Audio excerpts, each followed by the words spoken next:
Hello, testing. There we go. All right. So we're gonna go ahead and get started, y'all. It's good to see y'all here today. I hope y'all had a wonderful long weekend. We got a lot of cool stuff planned. So I was just mentioning earlier, if you were just coming in, and also I have not finished taking roles, so I am going to probably finish up during the break, but I just want to let y'all know. If you don't see yourself marked in for a role, please let me know after class. Please email me, okay? But let's go ahead and go over the announcements. So we're Thanks, gonna. Professor. Yo, what's up? Hi, sorry, just real quick, where do we submit the project?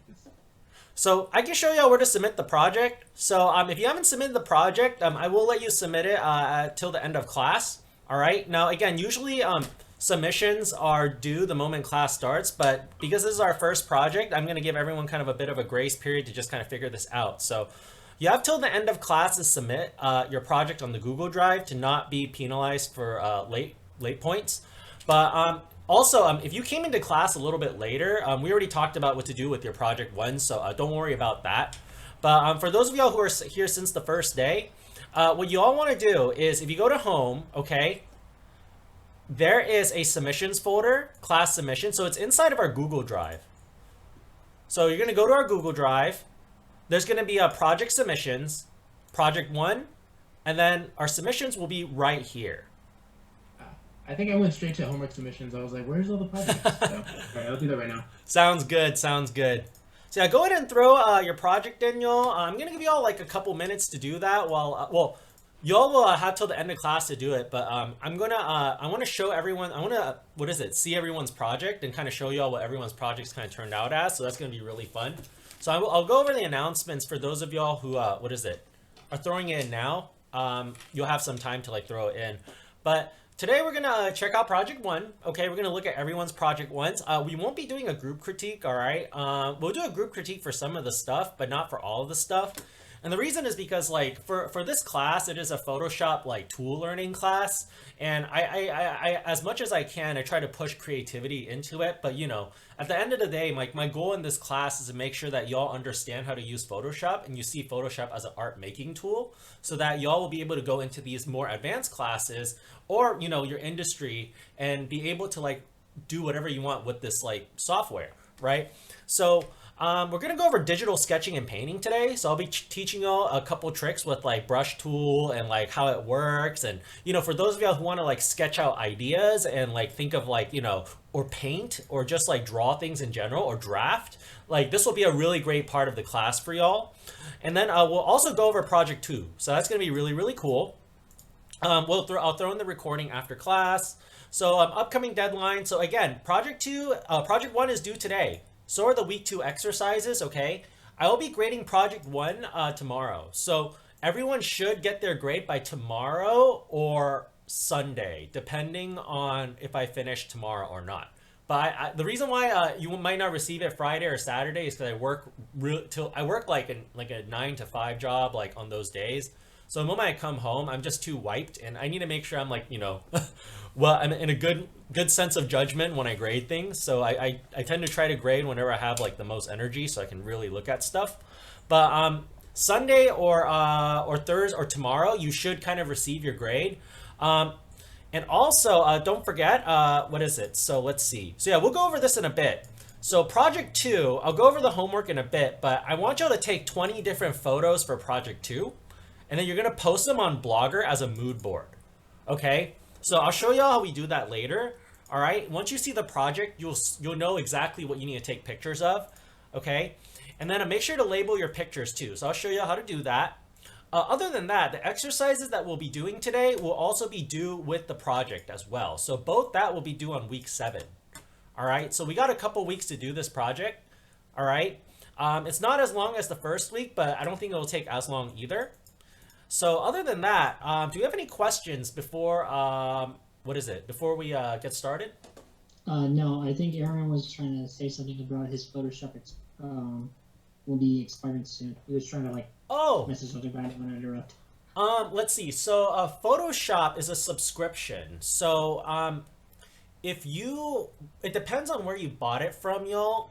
If you bought like a 6 month subscription and it's like, or like a year subscription, it's about to expire. What'll happen is that you just need to resubscribe. So there are two ways you can do this. You can go to so you can rather buy another subscription, and I recommend collegebuys.org. So in collegebuys.org, if you go to shop for students over here, I'll throw this onto the chat too. Now this site is okay, so I've heard some people have issues with it. I've never had issues with it, and all the students from the last semester did not have any issues either with it. But you can buy Photoshop for pretty cheap off of here. So if I type, oh, there we go. Look, Adobe Creative Cloud starting at $40. Annual license, $80. That's really good. 6 months license, $40.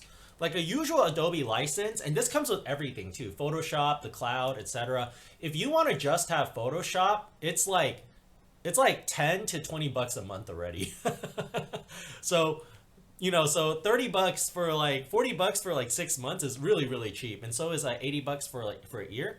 So I would recommend this website. Otherwise, like how you would have to resubscribe is you would just have to go on Adobe's website. And then you would just have to log in and then just like, you know, pick the ones that you want to like actually subscribe to. So, you know, if you go to like Photoshop over here, you can press buy now. You see, it's $20 a month. It's like 21 bucks. It's $21 a month for just Photoshop, when you can get like $40 for like 6 months of like all of the stuff. But I would recommend this website. But I will have to say something about this website, y'all. It takes a couple days for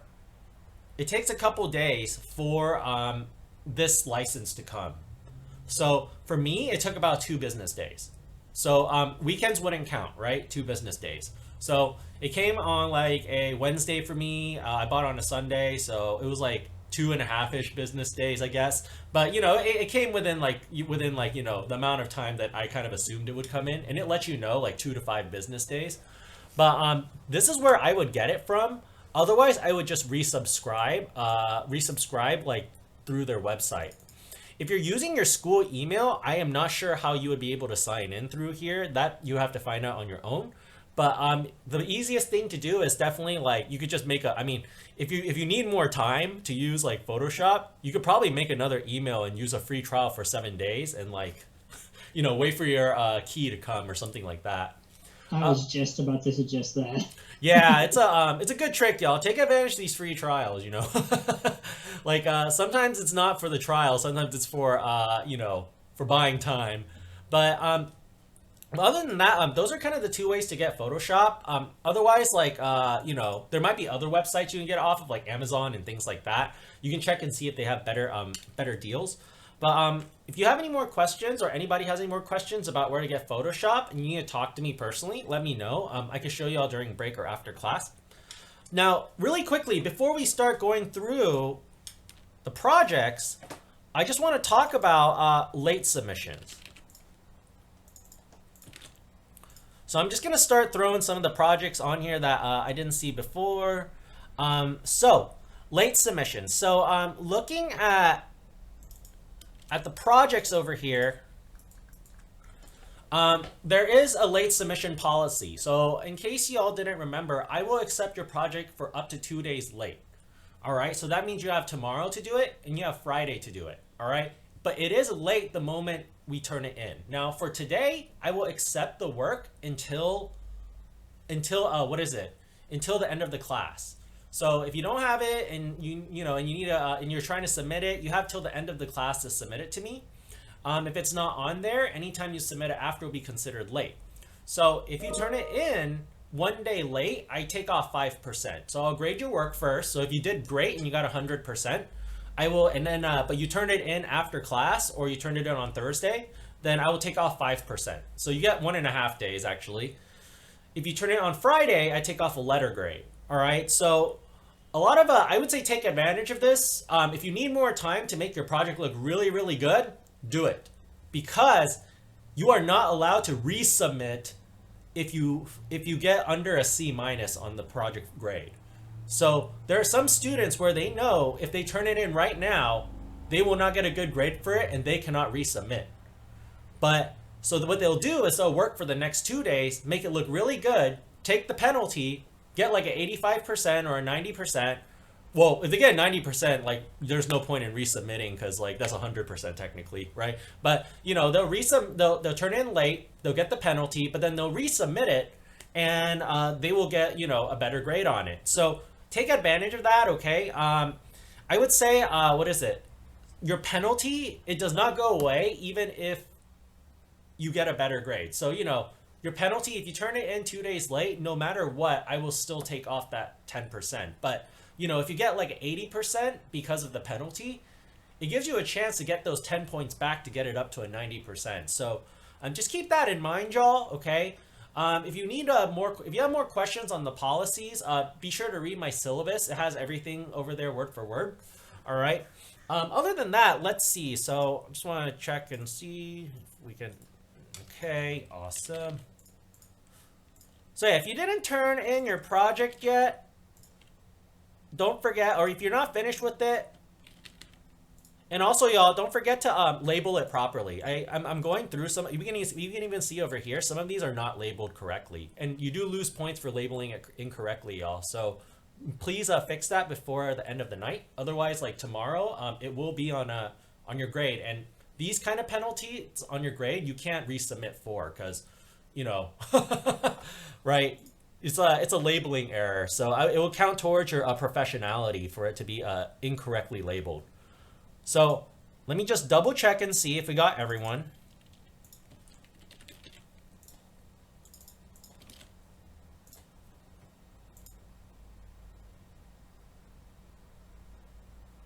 Okay, I think that's everyone. If I missed out on you, let me know.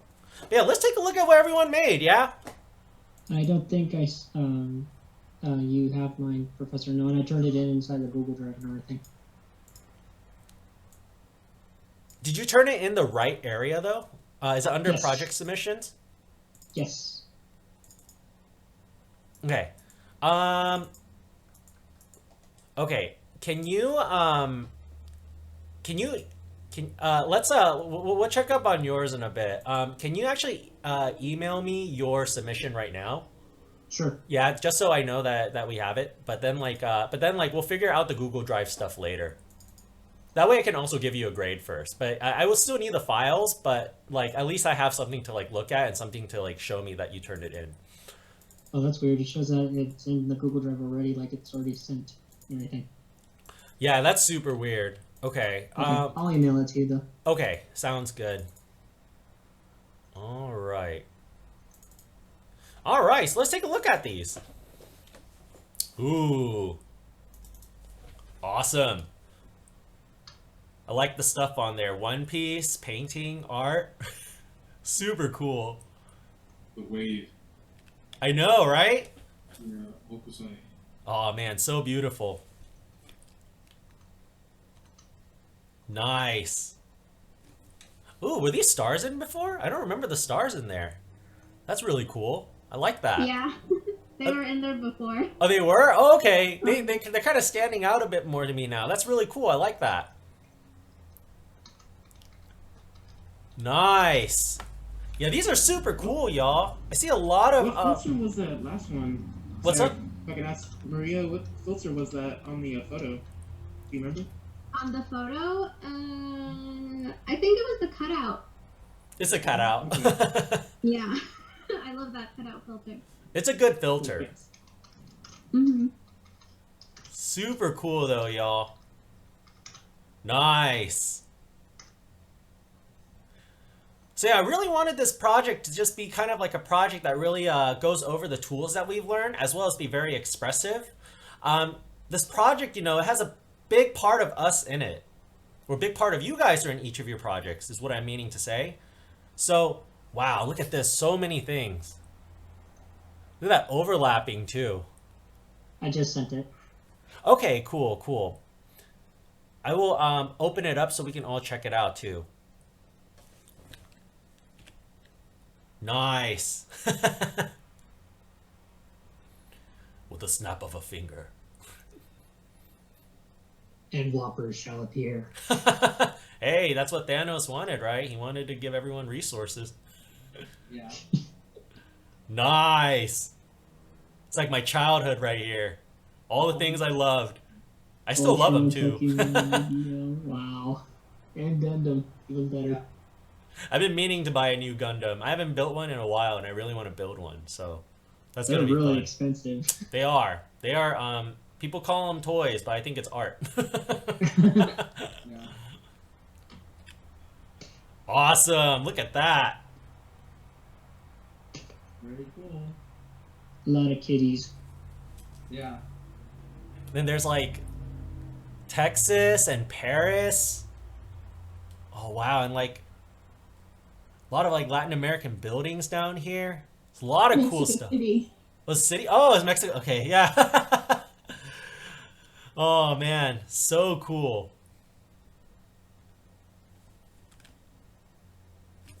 Building plans. That's super awesome. So y'all can see it tells a lot about the person who makes this, right? When we look at these things, what we see is we're seeing a bit of who they are. Mm-hmm. Look at that, all this glass blowing stuff and all this planning. Julio, is it true the furnace is like hotter than the sun? It's pretty hot. It's about 2,000, a little bit over 2,000, depending on what it is that you're working. Oh man. The torch in particular, yeah, getting like at 2,000 or so. Jeez, that is wicked. My grandfather actually worked on lights when he owned a company called Neon Lights. Yeah, that just reminded me just now. I was like, oh wow, that totally reminded me of my grandfather. Ooh, this is cool. Y'all look at how the way the composition's kind of set up. Yeah. That's super awesome. And all the pictures kind of tell the story. And even the background itself, it tells about the person's personality. Mm-hmm. That's awesome. Sharp. It's very sharp. It is. It's very, very good quality photos. Good quality references and frames. Which is something really important too, y'all. We want to make sure to find good quality photos for these things. They are... It'll be much more worth it in the end. Nice. I'm jealous. You have a PS5? Yeah. Super cool. Oh, nice. And shooting range stuff or archery? That's super awesome. Batman. Love Batman. This is a nice composition, too. Super awesome. Look at this.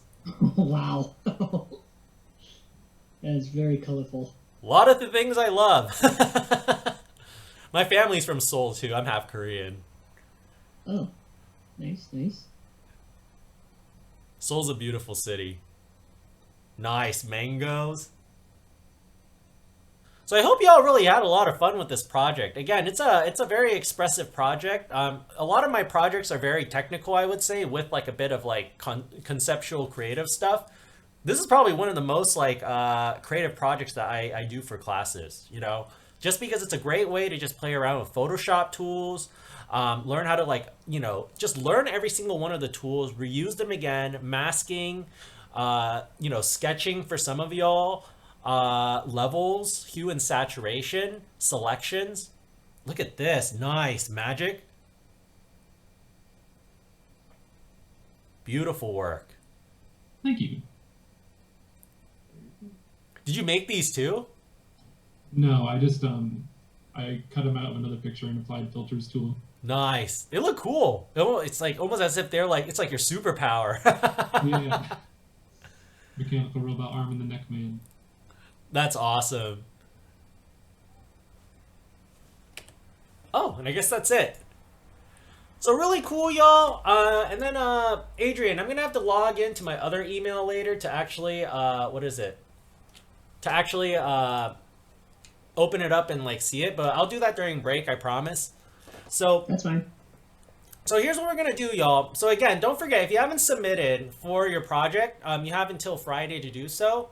If you do submit it on Friday, you will not get a grade until probably like Wednesday, though. For those of y'all who have submitted stuff tonight or today, I will give you a grade by Monday. All right. So again, you'll probably receive it tomorrow or you'll receive it Sunday, depending on how many I get done. But I will grade it. You will get a rubric sheet. I will type down stuff.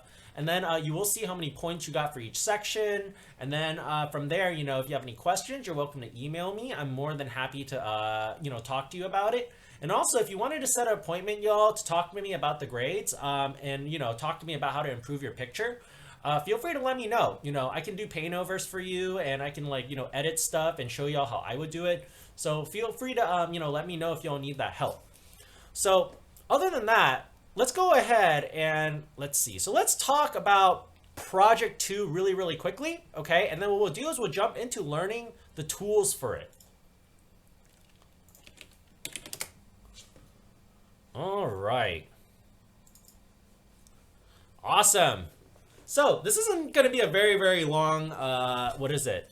Guidelines over here. But project 2, it's a digital sketching and painting project, okay? And that's going to be due on week 7, Monday, March 8th, all right? So we got like around like 2.5-ish, 3-ish weeks to like do so. Thank you. 2-ish, 3-ish weeks to do so, all right? So let me go over the guidelines super quickly.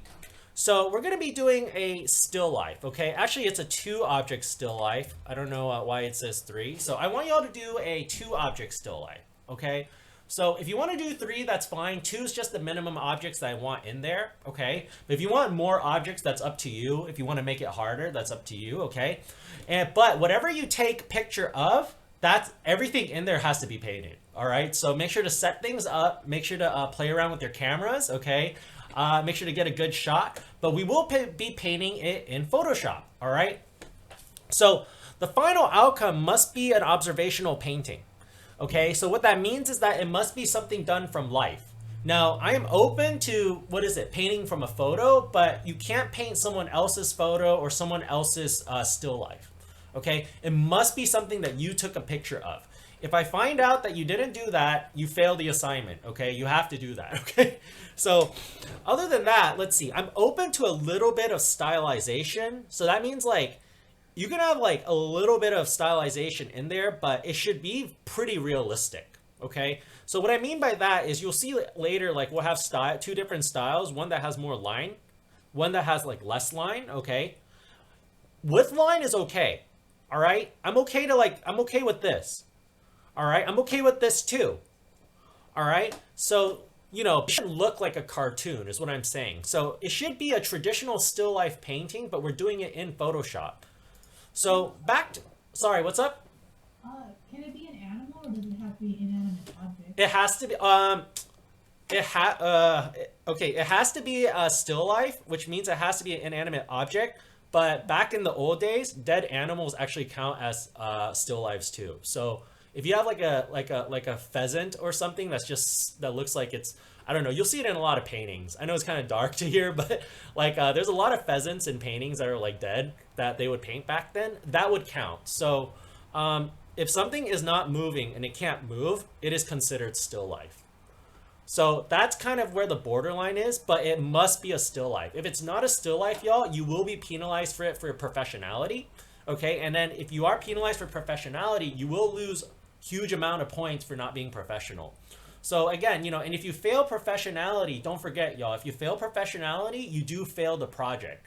So I'm really, really strict on that because more than anything, like we need to be professional. So if I'm your client and I ask for a still life or I ask for a monkey, like I better see like that in general. So just make sure that we have those things in there. But so yeah, that's kind of the borderline I would say is if it's like I don't know who would have a dead animal in their house, but if you have like something that looks like a dead animal, like that counts, you know? I don't know. I just mentioning that because that's really the borderline. I had a student ask me that question before. They're like, do dead animals count as still life? And I was like, and it was like an 8-year-old who asked me this too. So I was just like,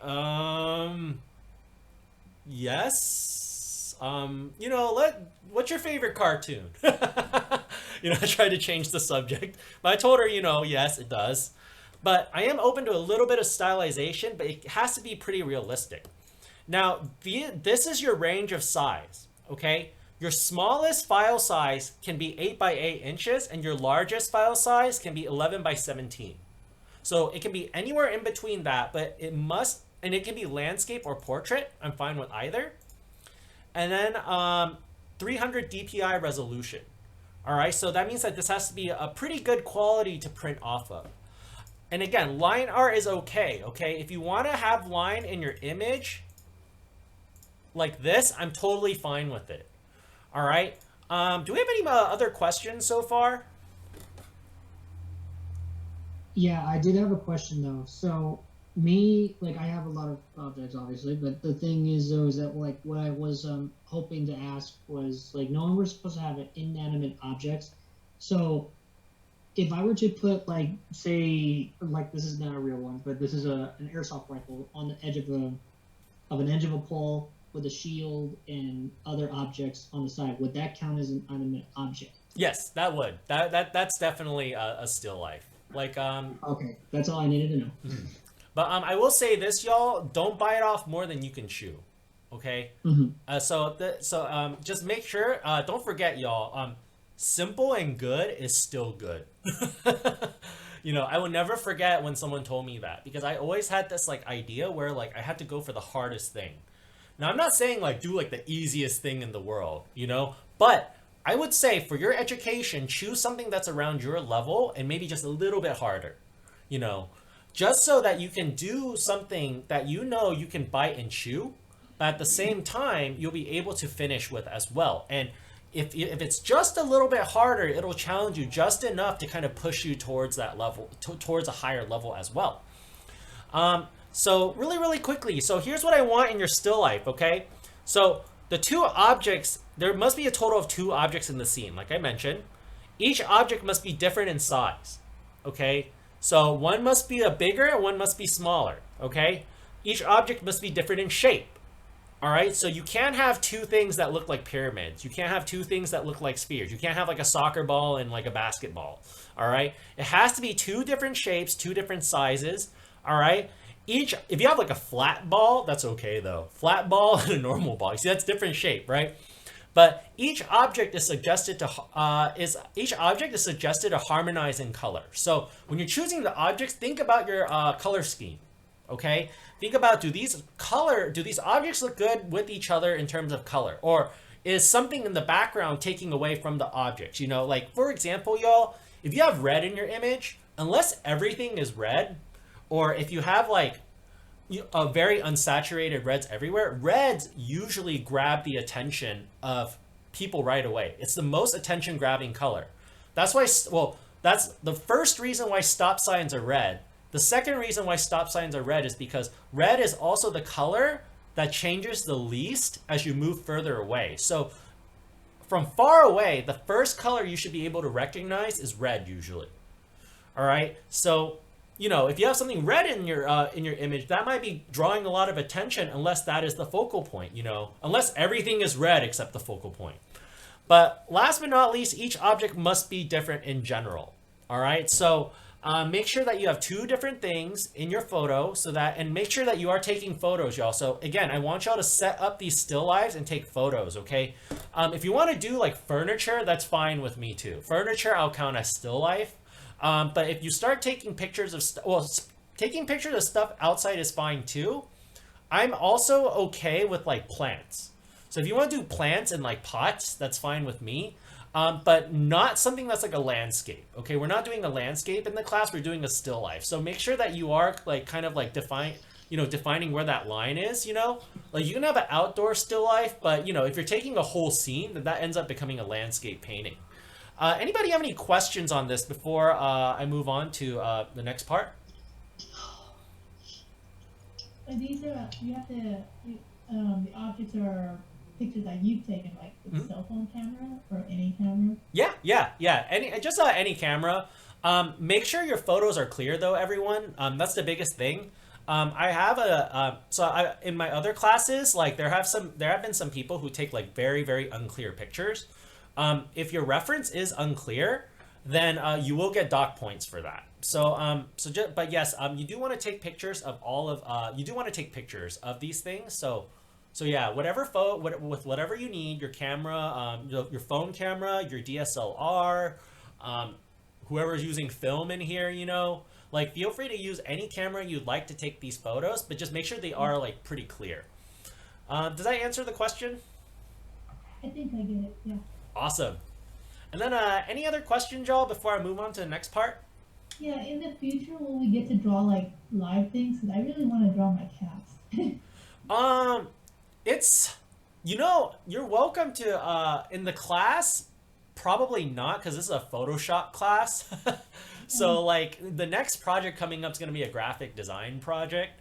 And then the next project after that, we're going to, paint over a grayscale landscape, which those of y'all in digital drawing have done this before, but, it's something I'm required to teach in this class. And then the last project that I have planned is going to be like a small little like GIF project. So it's very Photoshop heavy, but you are welcome to just paint your cat for fun and post it on the blog. so, but yeah, that might be like a good thing to, that's what I would do. But yeah, I apologize. We won't be painting anything live, but maybe in the painting class, they'll do something. Okay. All right, so for example, this is a scene, this is a digital painting. All right, so very simple, right? There's at least 2 objects in here, all right, which work. It doesn't have to be a very complicated scene, y'all. Y'all can kind of see over here. Some of these are online, some of these are student stuff. Again, another digital painting, right, of a still life. More digital paintings of still lifes. These ones I found online. But this is kind of like, the quality that I want y'all to try to aim for. Now, I understand that a lot of us probably, some of y'all probably, are taking this as a elective and may not have like a digital like sketching background or digital like painting background. But don't worry, try your best. Okay, there is a way to get, like if you look over here, you can use line. Like I said, I'm open to a bit of stylization. So if you have to sketch things out with line and then color it after, that's totally fine to do. So again, more digital paintings here. Another digital painting. So again, here's how I'll be grading this. All right. So using the rubric, your concept will be based off of your how cool is the picture that you've taken? So the idea of your composition. All right. So that's how I'll grade the concept for this. Your composition, though, that's going to be based off of the way you've kind of organized it. Is there a focal point? Are there things leading your eyes to the focal point? The point of view, camera angle, is it a wide shot or a close shot? Things like that, okay? Craftsmanship, okay? So your craftsmanship is your ability and knowledge to, paint, basically. All right, so how well it turns out, that'll be like your craftsmanship grade. And then professionalism. So as you all know, your presentation, labeling, following instructions is really important. All right, so just be sure to follow the instructions because missing a part of the instructions will cost, quite a lot of points, I will say. So it is important for us to remember that because remember y'all, if this, I'm trying to put this in a company situation. You're gonna have different kinds of bosses, okay? You're gonna have some bosses who are really chill. It's just like, teachers. You're gonna have some teachers that are chill. You're gonna have some teachers that are really strict. Everyone has a different teaching style. Same with bosses, okay? Everybody has a different managing style. There are gonna be bosses who play, the bad boss. There's gonna be the bosses who play the good boss, all right? There's gonna be bosses who play the, oh, I don't wanna touch that boss, But, and it's important for us to know that, you're not gonna know which boss you get, and you are going to sometimes get someone who's pretty strict, and they're going to be pretty on top of making sure that every single little instruction is done correctly, okay? So I do want y'all to be attentive when y'all are doing these and make sure to get all these things down. Other than that, any other questions before we get started with our exercises? Yeah, I did have a question. It's just somehow my thing was lagging. I was trying to say something earlier, but for some odd reason it was lagging. If you don't mind, I was actually needing to show you a screen, something real quick, of the certain objects that I thought for just like a quick second to see if this would actually be good or not. Because I have a couple of pictures of them already that I recently just took. Why don't you email those to me, and then I can respond to you on email, yeah? Just because I don't want to take time from the class, because I might need the time today in class to do the demos. So why don't you email me the pictures and I can get back to you which ones work and which ones don't. All right. Awesome. Any other questions before we get started on our exercises? No? Okay. So we'll probably take a break at around like 5:20, y'all. All right. So our exercises, not this one.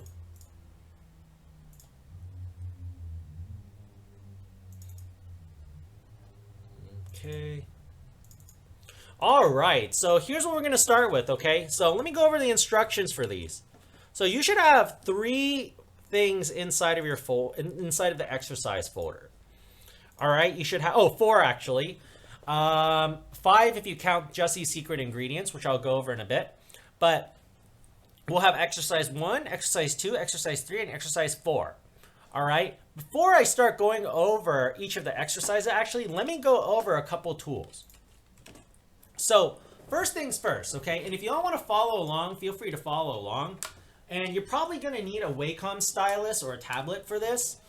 But what you want to do, okay, is now, as you all know, when we go to our brushes up here, we can pick our brushes, okay, and we can also find this like tab over here if we go to Windows and brushes, right? So you all should have, now I have a ton of brushes because these are all the brushes that I've saved, but you all should have, you know, round brushes, you all should have like soft brushes, you know, all this kind of stuff, right? Now, I have given y'all my brushes now. Okay, and what I want to do is I want to show you all how to upload the brushes, and I want to show you all how some of the options for the brushes work.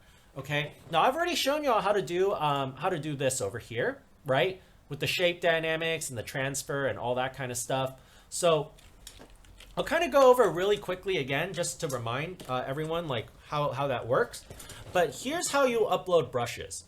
Now, when you download a brush, you're going to get 2 different files, okay? Now, the file I've given y'all should be a TPL file, and it should say Jesse's Secret Ingredients. This is a TPL file, which is a toolset file, all right? The other file you may receive is called an ABR. No one should have an ABR file from me, but an ABR file is the regular brush file. All right, and I'm going to kind of show y'all the difference between them two so y'all kind of get it. So let's open my, my brushes first, okay? So tool sets are a little bit different than brushes, all right? Tool sets are tools that we have saved that will appear as tool presets now. So if you double click Jesse's Secret Ingredients, and then what you want to do is you want to load them as tools, okay? Don't forget that, y'all. Load them as tools. Don't import as brushes. If you import them as brushes and you're like, Jesse, how do I get rid of it?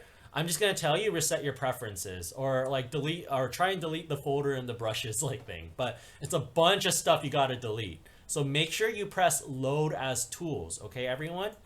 So you're going to load as tools. You're going to go to Windows. It's going to take some time.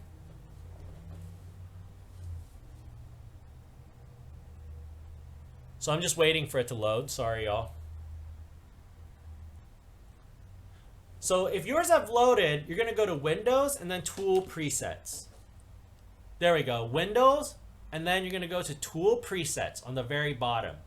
And then this should open up. All right? Now, once you have this opened up, well, anybody following along that needs me to slow down right now? Still working on this? Okay, so once you've uploaded the tool presets, it may have something like this first. What you want to do is you want to make sure that you turn off show all tool presets, but turn on show current tool presets. So I'm going to give you all a second to just set that up right now. All right, so make sure you have show all tool presets off and show current tool presets on. So once you have this on, what's going to happen is when you press a tool a tool on the side, it will show you all the presets saved for that tool. So if you press the brush, these are all the brushes that I've saved, or all the ones that I've saved on here.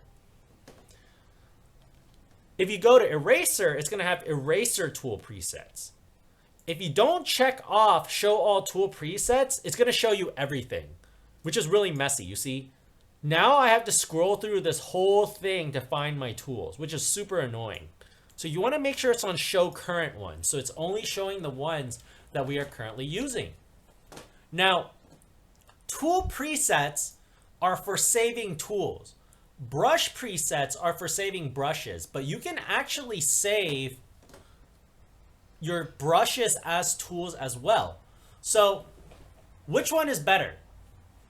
If you are trying to save a tool, then save a tool preset. If you're trying to save a brush, I would save it as a brush. So some people ask me, Jesse, why did you save it as a tool then, when you could have saved it as a brush? Here's my answer. I have saved this for a very long time, and it is a really big pain in the butt to transfer everything onto the brushes. So that's why I still have them as tools.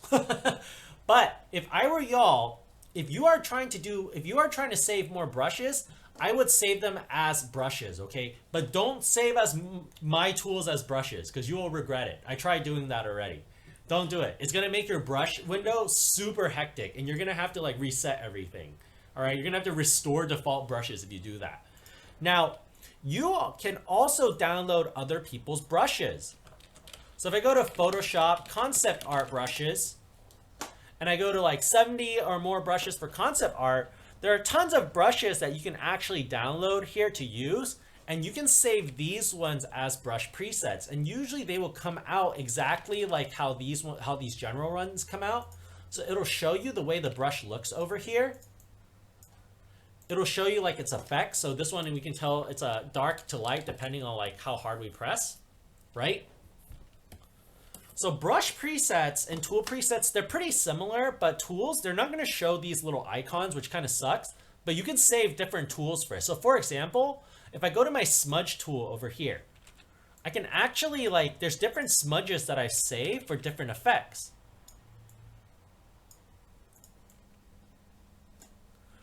So it's nice to kind of have your tools saved on the tool presets, but your brushes saved in the brushes.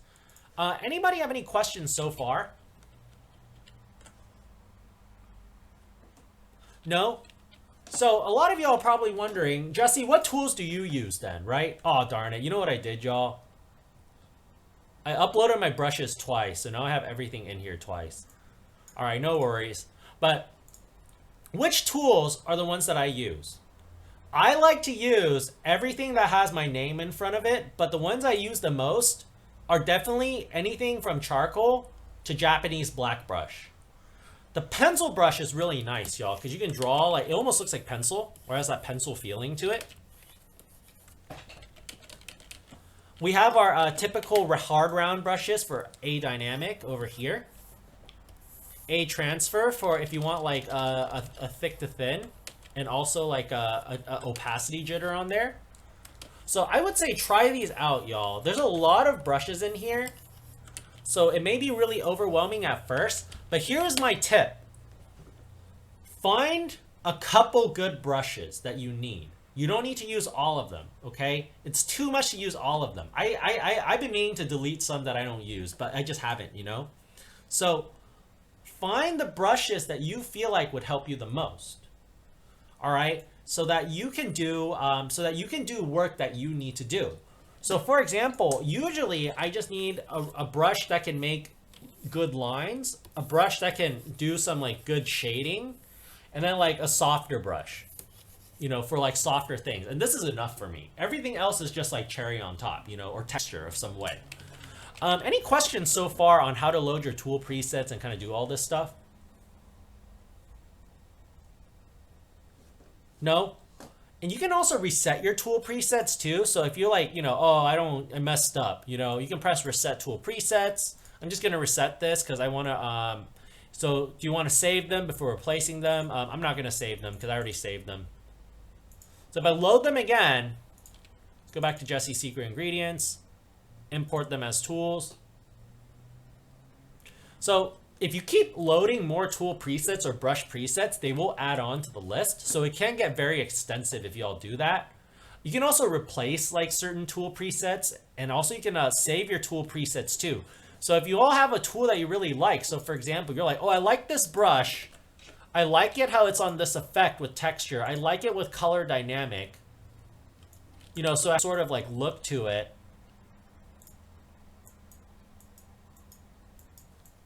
There we go. Like it has this sort of look to it. And you're like, oh, I wish I could like save this. You could save it as a brush or a tool. And to do that, let's go to our brushes window. So I'm going to show you how to do both. Oops. So if you want to save this brush, all right, you can go here and press new brush preset. And then you can save it for what it is. So it will include tool settings. You can include the color. So if you want it to always like be set on this color, you could do that. You can even capture the brush size in the preset if you'd like. But I'm just going to keep it like this. I don't want to include the color. I just want the effect. So I'm going to press OK. And then it'll appear on the very, very bottom. So if you've labeled your brush, it should come out again. So I'm just going to click another brush to see. So you see like this brush over here is totally different. But if I go back to this one, I will have my brush preset again. You can also save it as a tool. So if you go over here and you click new tool preset, it'll ask you, would you like to create this as a brush preset instead? I would say yes, but if you want to save it as a tool, you say no. Again, label it Jesse Brush Sample 1. And you all can see over here, it's Jesse Brush Sample 1 now, and it will give me that tool preset. So if I go to a different preset, you see something different. If I go back to that brush preset, so Jesse Brush Sample 1, it'll bring back that brush with its presets on there. Do you have any questions on how to save brushes and stuff? No? All right then, y'all. So here's what I want to do.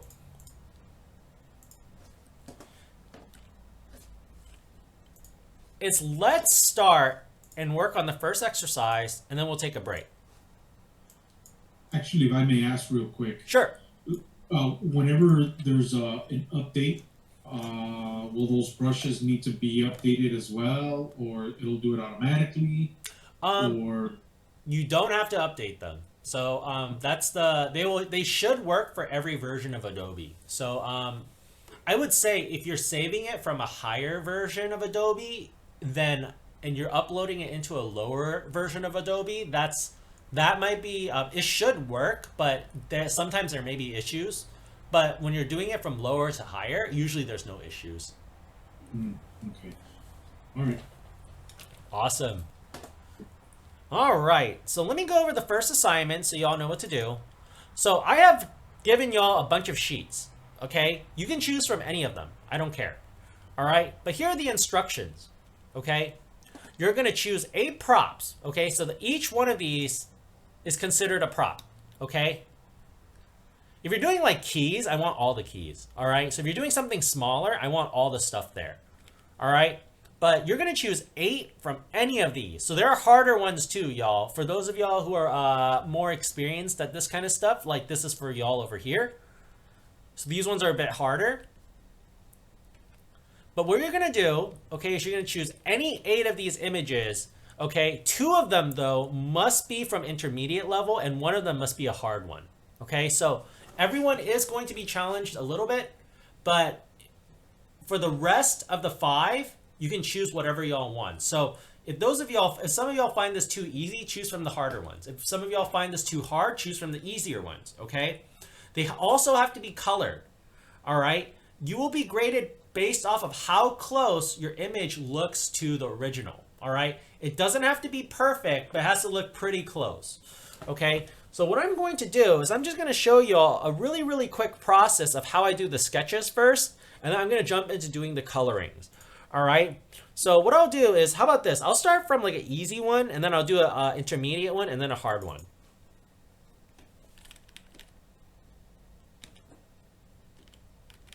All right, let's do something from this. And I'll just do the sketch first, y'all, because we'll take a break at like 5:20. So when y'all are starting off with the sketch, okay, first things first, I'm going to show y'all this trick here. If you go to File and New, and you press Create, anytime you save an image or copy an image, it'll always create a file exactly the same size as the image you've copied. So that's good to know. Another good thing to know is if you go to Windows, you go to Arrange. So I think, well, you already know this. So that's how you kind of get this double window thing, okay? So how do I start? So first and foremost, play around with your layers, all right? Now, I would make a new layer, okay, for the sketch. Make sure the background layer is separate. You're going to use your stylus, and I would use the pencil tool to kind of start off with. Do you have to use it? You don't. But I like the pencil tool. Now, the first thing I would do is I would just do a very quick sketch. Just get your basic shapes in. Think about if you had to break this up into like simple shapes, how it would look. And it can be really rough to kind of start with. So for example, if I want to just kind of plan stuff out first, I would just draw to plan, not for perfection, okay? And also, it doesn't need to be perfect, y'all. If stuff is like a little bit off, that's okay. But y'all can kind of see that I'm using basic shapes to kind of build my backpack.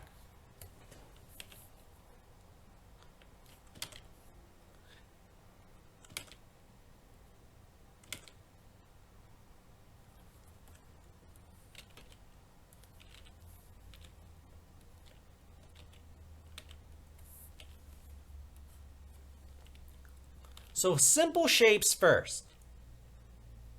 Now we're going to do a second generation drawing. So what that means is that we're going to do another sketch over this sketch to fix up some of the stuff. So your first sketch needs to be kind of like a quick one, all right? Or something that lays out the blueprint of your art.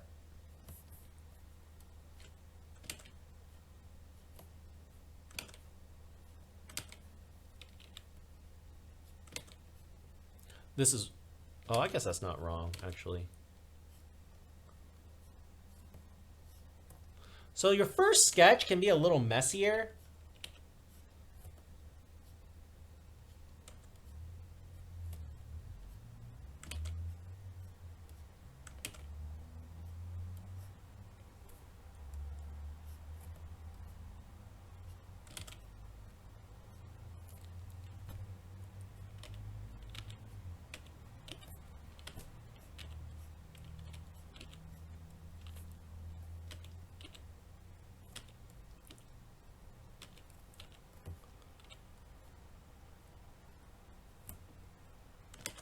And again, use basic shapes. I always tell my students, when you're drawing, try to think about what does it look like?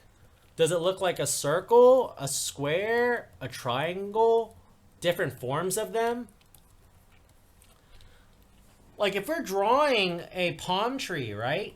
It's just a lollipop with a punk rock hairdo. Try to think of these things. What does it look like when you're drawing it? What shapes can I capture?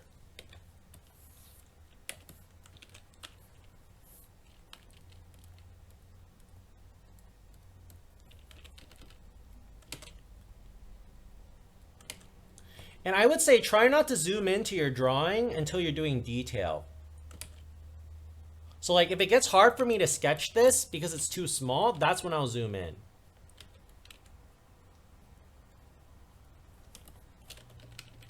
Anybody have any questions so far?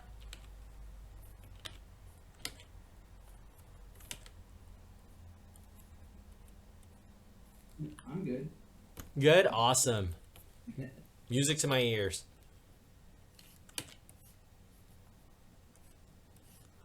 And y'all can see I'm not really caring about like keeping the sketch clean at first because again, we're gonna do generations for this.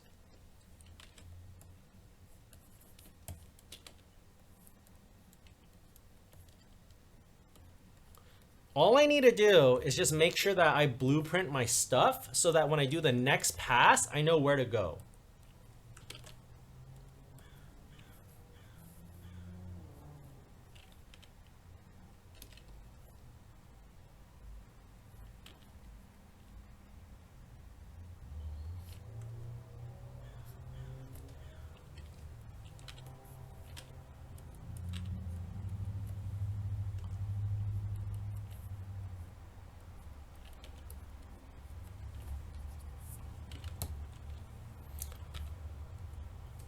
All right.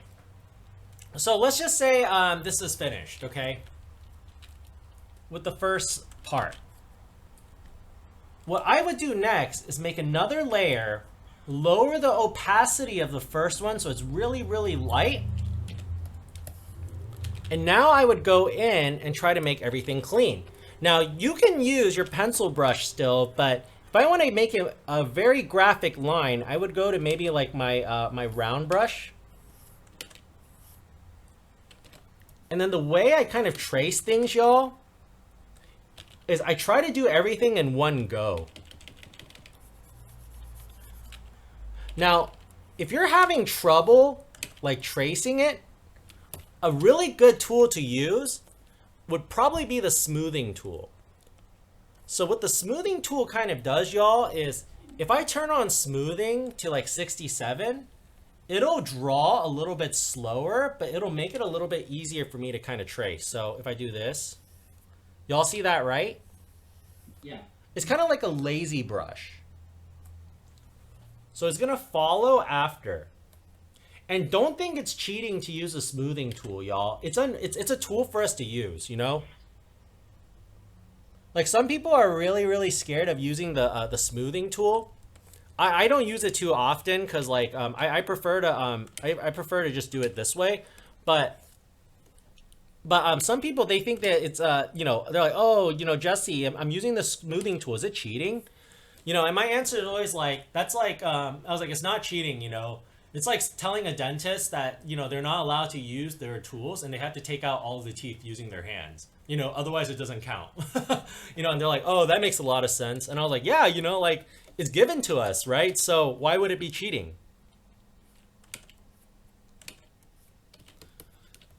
Also got to be careful I don't trace from too close.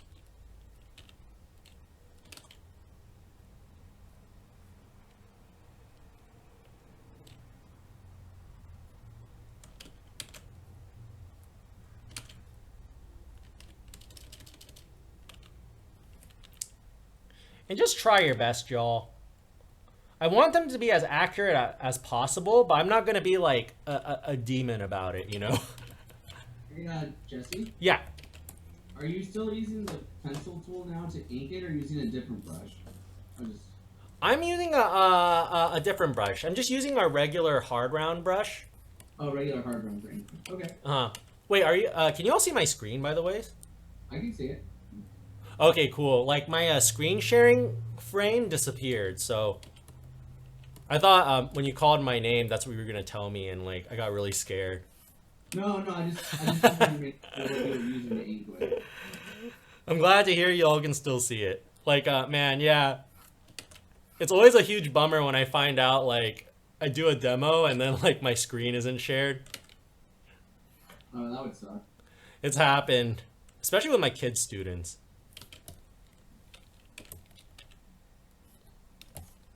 All right, y'all. So I'm going to continue tracing this after the break, okay? But what I want y'all to do is, why don't we take a 10-minute break? So let's come back at 5:30, all right? And then when we come back, I'll continue doing this demo. Sounds good. Awesome. Sorry, I just want to fix this. Cool. All right, I'll be right back, y'all. I'm going to get, I'm actually going to eat a really quick snack and then use the restroom. But when I come back, I am open to answer questions.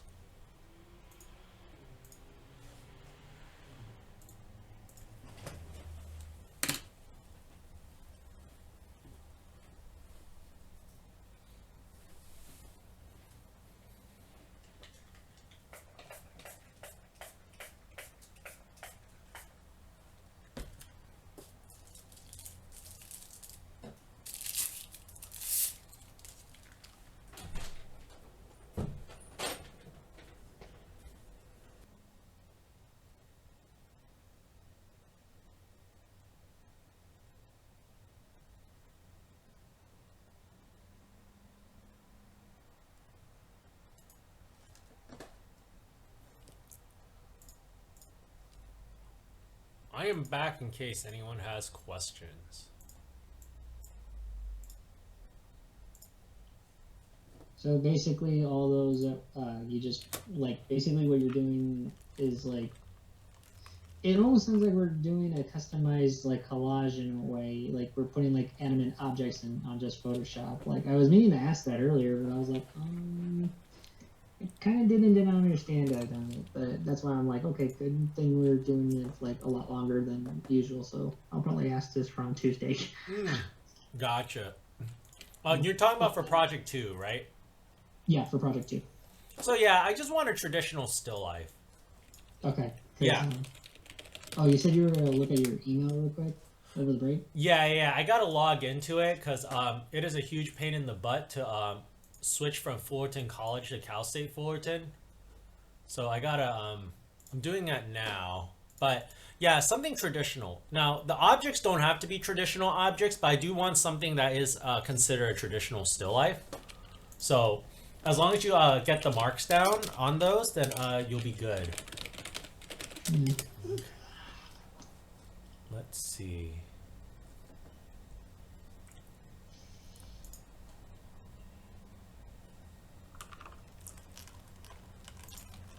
I got your emails too.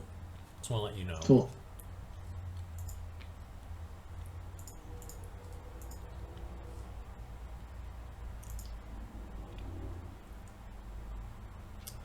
You can use those photo. You can use that photo if you want. That works for me. But you are still required to take 20 photos in total to submit. So Okay. so yeah, as long as you take other photos and we can pick and choose which ones like may look the best. I would say like you can use those objects and just like repurpose them in different positions and see like which spots work better. Try. Sorry, y'all. Choked on a boba. So.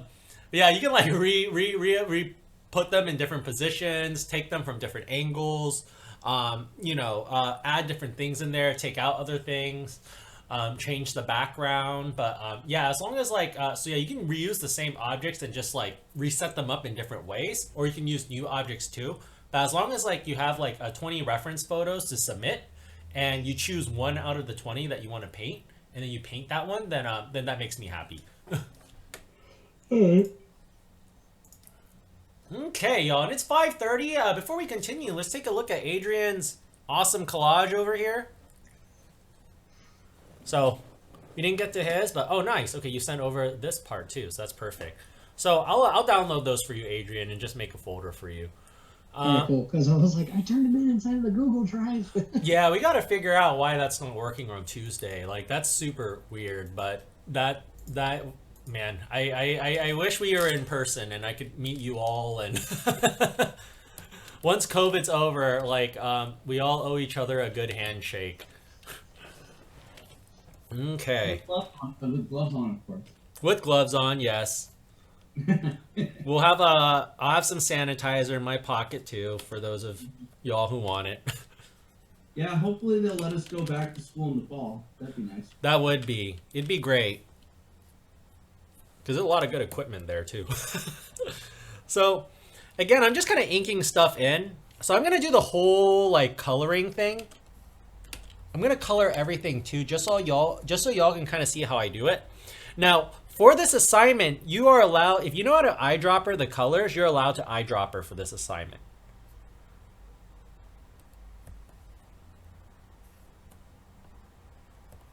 That'll be very useful. Yeah, because like this isn't a painting class, so I'm not trying to teach like a lot of painting and sketching, but more or less like introduce these concepts to y'all and dabble in it a little bit, so that when y'all jump into last semester I was teaching a digital drawing, so thinking about that class, like my job here is to prepare y'all for that class and other classes that also probably have very similar uses of Photoshop or would need Photoshop for like heavy like art making or creation. And use your eraser too, y'all. Don't feel like you have to do like everything in one stroke. I try to, but it doesn't always mean I'm successful, So what I'll do is I'll carve. I actually have very shaky hands, y'all. It's really tough to like notice it, because y'all can't see it, but my hands are actually quite shaky. Hey, Jesse. Yeah. Yeah, I was gonna say I saw this one guy who was doing line art, and he would say to me like, "Oh, he makes his brush a little bit bigger because then he would go back and carve things out." But I guess that's just like one way of doing it, right? Yeah, yeah. Some people like to do that. Like what they'll do is like they'll like do this. And then what they'll do is they'll kind of redesign the shape. So kind of like that. Right. So that's up to y'all. I think that's more of definitely like a choice of process. So it's not like so it's a really cool way of drawing too. Y'all are welcome to do that too if it's easier. You know, for me it's just easier for me to do it this way, and it's also the way that I usually do things. I think I like your way better because to me it feels more closer to like how you would traditionally ink something. It's know? definitely a lot more traditional. Yeah. I feel you on that. A lot of my process, y'all, as y'all probably notice, is it's very traditional. Even when I think of the collages, I think of it traditionally.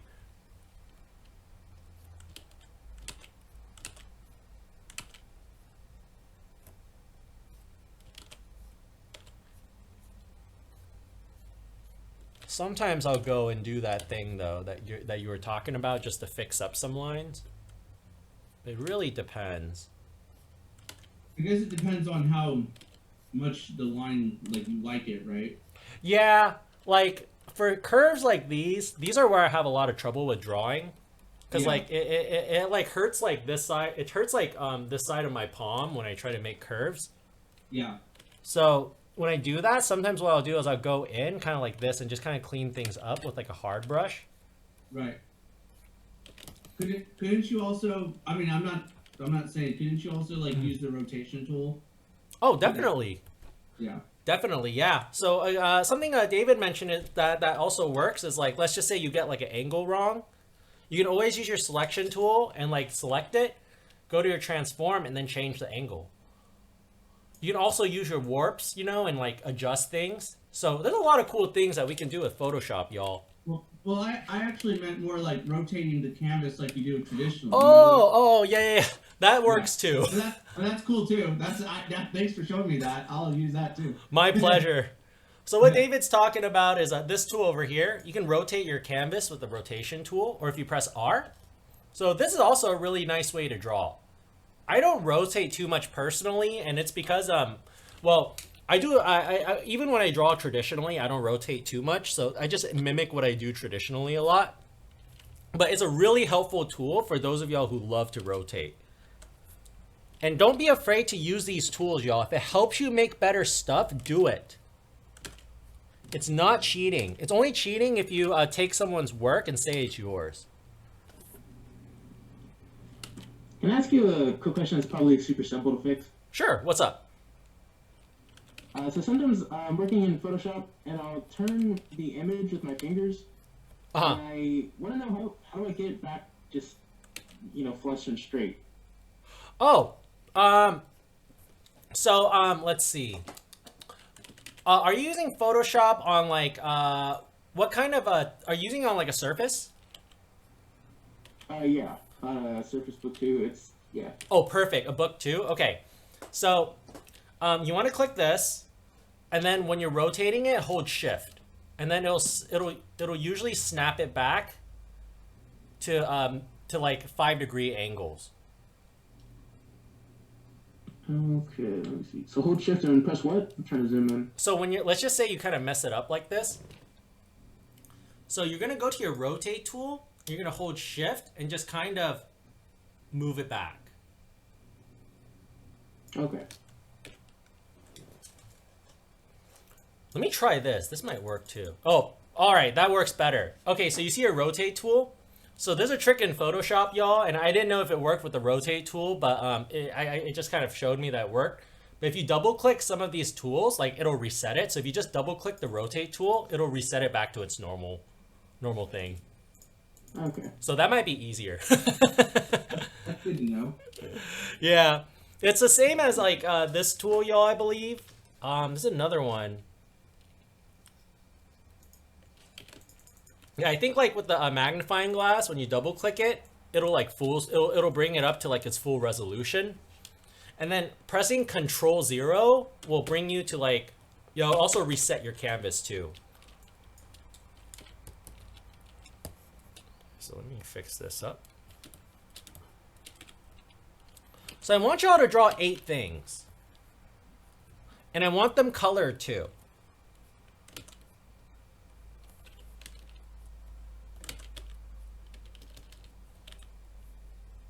So I am, I'll speed this up a little bit.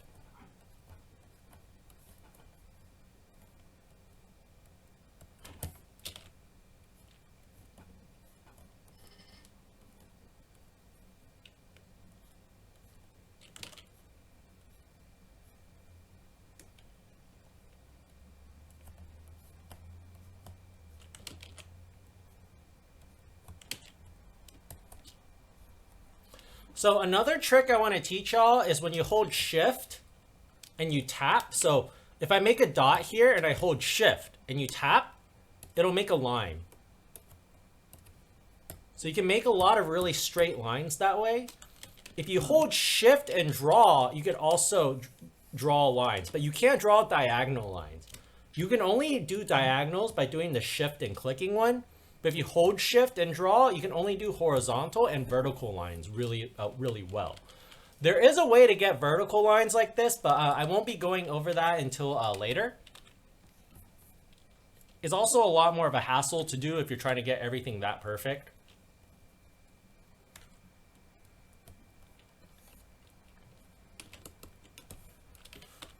And then let's get our details. Will that work with Max as well? Yeah, it should work with Max as well.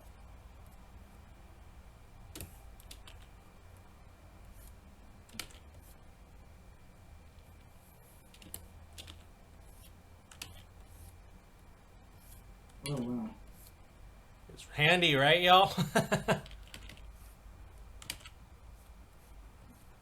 These are art making tools. You can just think of it as a ruler. Okay, so let's just say that this is like my completed like final outcome, okay? Now, what I want to show you all how to do is how to color this in. So for me to color this in, we're gonna make another layer. So now we don't need our sketch layer, okay? We can turn that off. Let's make a layer under our line art layer. Now, I like to make my backgrounds a little bit gray. All right, and the reason is because some people have a habit of using white to erase, but white is a color in digital paint. So if you use white to erase and then you set a different background, then it's gonna cover up whatever's in the back, right? So I like to set it on gray to check and see. And then from there, I'll make another layer. So I have my line art, right? And now I have my base color, okay? So for the base color, you are not going to need any brush except for the general ones. With this assignment, you can do everything with the general brushes. So the general brushes are going to be these ones over here. Oh, not these ones. These ones over here. Soft round, hard round, soft round side, like all these. These 8 is all you need. So how do we do this? So for this assignment, I will allow you to use the eyedropper tool. So what does the eyedropper tool do? So when you use the eyedropper tool, so eyedropper tool is, man, there should be an eyedropper tool here, but it's probably because I'm on a different like mode, on a different workspace. But for your eyedropper tool, what it does is when you click on something, when you click the eyedropper tool and you click on something, it'll give you the exact color of whatever you click on. The shortcut for this is Alt, okay? If you have to be on the brush tool. The shortcut is Alt if you're on a PC and Option if you're on a Mac. So I'm gonna hold Alt. If you're on a Mac, hold Option. And what I'm going to do is I'm just gonna tap the base color. And with that, I can start coloring. And because we have different layers, we can take advantage of those things. So for this assignment, I will allow, for all of these exercises, I will allow color picking. If you are a digital painter and you want to challenge yourself, try not to color pick. But if you've never digital painted before, color pick, because I want you to understand the process and not think about the colors too much for now.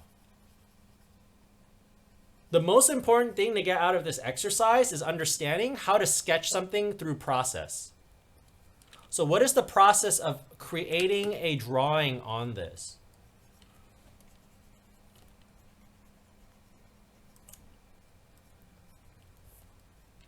And right now you're just using like a hard round brush, Yeah, I'm just blocking everything in.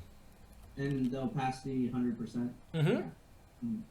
Because you're just trying to do like a flat for the first layer. Mm-hmm, exactly. And then I'll show y'all what we can do with this flat. So, you want to clean up as best as you can. All right. Let's go to our magic wand tool, y'all. And now let's tap on this. So we get everything selected, okay? And now look, with my magic wand tool, sorry, I'm gonna fix this up. With my magic wand tool, I can make a new layer, and then now let's block in these bags over here. And you see, now it won't go out of my silhouette, so it keeps everything in. Oh, that's really cool. Yeah, your selection tools, y'all. You can make a lot of cool stuff with it. For example, selection does that, but it can also, you know, if you want to make like planets,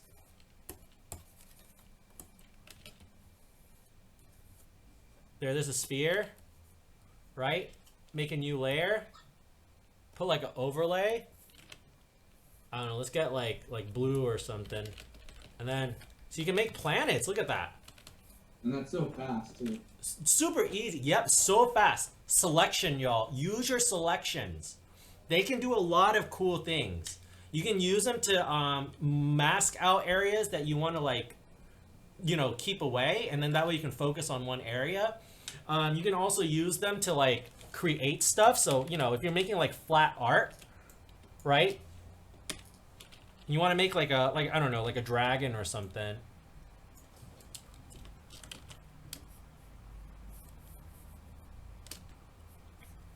You can make selections for it.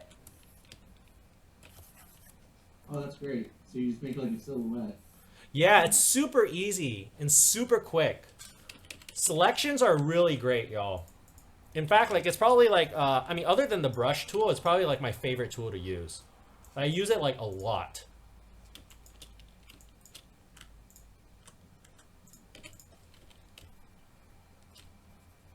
Jesse, do you use the clipping mask at all usually when you're painting?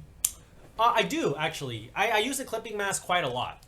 Okay. Like, one way I like to use the clipping mask would be like, let's just say I want to texture this. But yeah, clipping mask is great too, y'all. I would say if you're doing digital art and you want to erase something, clipping mask is a good way to kind of start off first so that you don't accidentally delete things that you don't want to, you don't want to delete. So, if I'm doing something like this, I'm like, okay, let's, I don't know how much leather I want in there. Let's throw in a clipping mask. Let's get rid of everything first, and then let's unmask the things that we want to show. So kind of like that. It kind of looks like meat. Well, I guess leather is technically kind of meat. It's like beef jerky with oil, but not edible oil. But yeah, that's kind of how I like to use my clipping masks, or I'll do it like, to edit stuff like hair, or if I want to paint over things. That's kind of like the general use. Huh? I was just gonna say that's such a great, easy way to get some texture in there. It is. It is. Yeah. It's a digital painting technique. It's yeah, we're gonna be going over a lot of this stuff, y'all. So my digital painters, this is the part of the class that's in digital painting. Very cool. Super. Were you saying that the bag looks like you? The bag looks Yeah. like me. I didn't say thought- that, but that's funny. For some reason, I thought you said that. I was like, why did what? That's a pretty adventurous bag. I don't know if I'm that adventurous, but I wouldn't be mad if someone said I look like that bag. Well, it's got the little eyes for the buckles of the That's funny. Yeah. Oh, so are you? It's all still on the same layer right now, right? Yeah, I did this on the same layer as these two, but you're welcome to separate them. Mm-hmm. Mm-hmm. Yeah, keep them simple, y'all. Again, I'm not going to be grading off of like how difficult of a piece you're doing. I'm grading off of like how accurate it was. Accuracy, not precision, okay? It doesn't have to be 100% perfect. I will understand that like, you know, that like we're not going to have all the same tools that this artist had. We're not going to have like, you know, all the same like things that, you know, the same textures or whatever. So the same brushes. So don't worry if like, oh, the belt buckles are off. I just realized. But so don't worry if they're like really, if it looks like, you know, wonky to you. Mm-hmm. Like just go for it. Like try your best. Try to make it as accurate as possible. Oh, I thought like this was one of your own like pieces. Or something. Oh no. Yeah. These aren't. These are really cool though. Yeah. Yeah, my props look very different. When I draw props, y'all, they're always very sci-fi or they're very like I can show y'all some like props I did.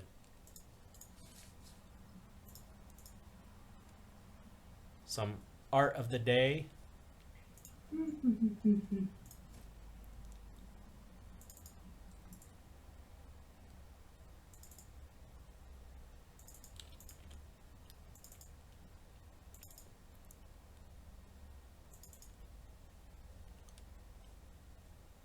Yeah, these are some props that I like design.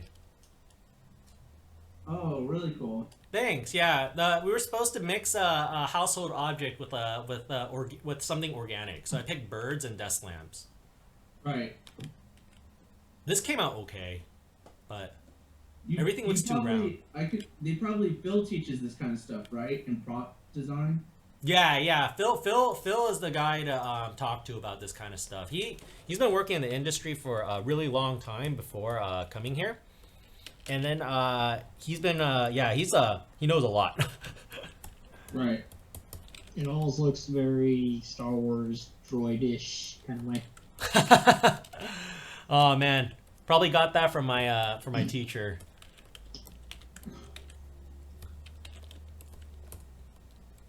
One of my teachers, he did Star Wars stuff. I think I talked to you about it already, Adrian, right? Yeah, I think so. Yeah. Yeah, he's a really cool guy. I miss him. He's be cool to visit him, but he moved kind of far. It's like, yay, we know these people, and next thing you know, as soon as like you get in contact with them, it's like, hey, let's get together. Where are you at? I'm in this thing. Oh. It's like, I know, you're right? paying for my plane ticket? Hell no! I'm broke. Yeah, it's also scary to ride planes right now. Yeah. All right, y'all. So here's what I would do next. So we have our block-ins.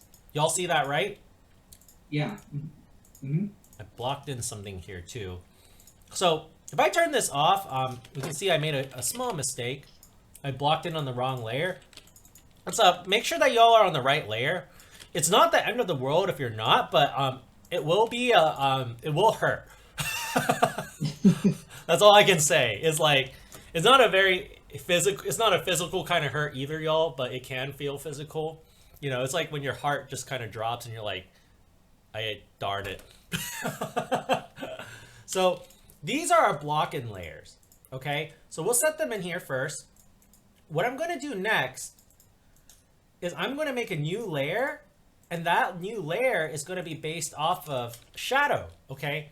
So what I'm going to do now is let's go back to my brushes and let's get a hard round pressure with opacity. So what I'm going to do is I'm going to go back here. Let's use our selections, okay? So a good trick, y'all, is if you hold Control, if you're on a Mac, you have to hold Command, and you click the thumbnail of your Photoshop layer, you can select everything on the layer. So if I go on the same layer and I did this and I did that, you see it'll select that too. So it's a very quick way of selecting everything.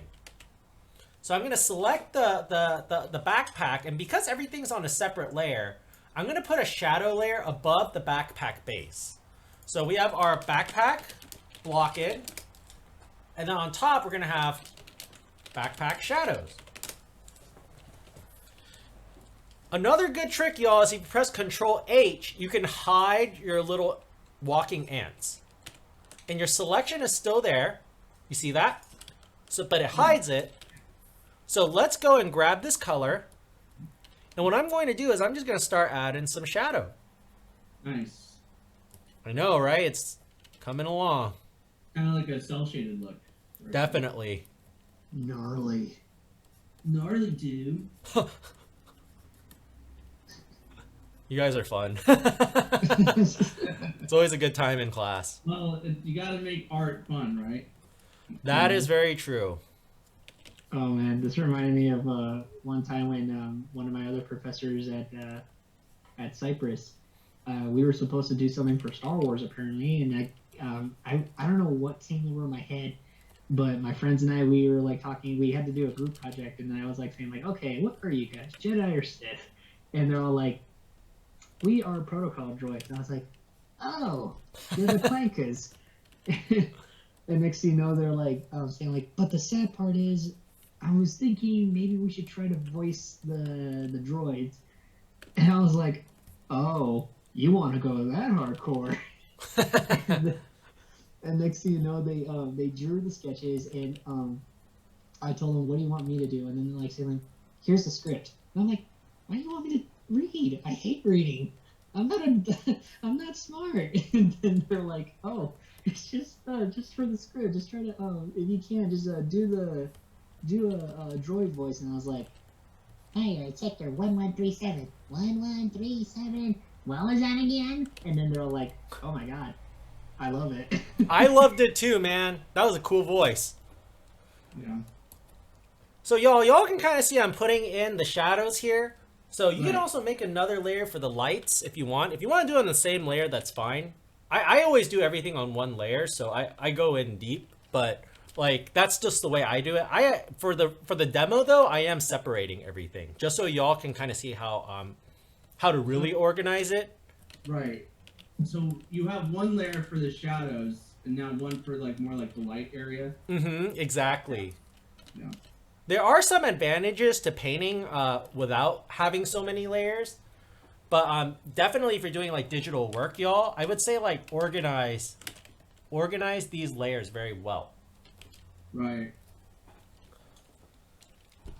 And then now that we have these blocked in too, we can also make a selection. You all see that, right? Mm-hmm. Make a new layer on top of this. So this is going to be for our bags and stuff, and we can start working on the shadows of our bags. And to make those selections like you're doing, you just click on the layer and you press, like, I have a Mac, so I press the layer and press Command. Yeah, hold Command and then click on the layer thumbnail. Okay. Yeah, I have a Windows. That's I'm like so beyond confused on that sometimes. For Windows, you hold Control and you press the thumbnail. Yeah. It's on the window.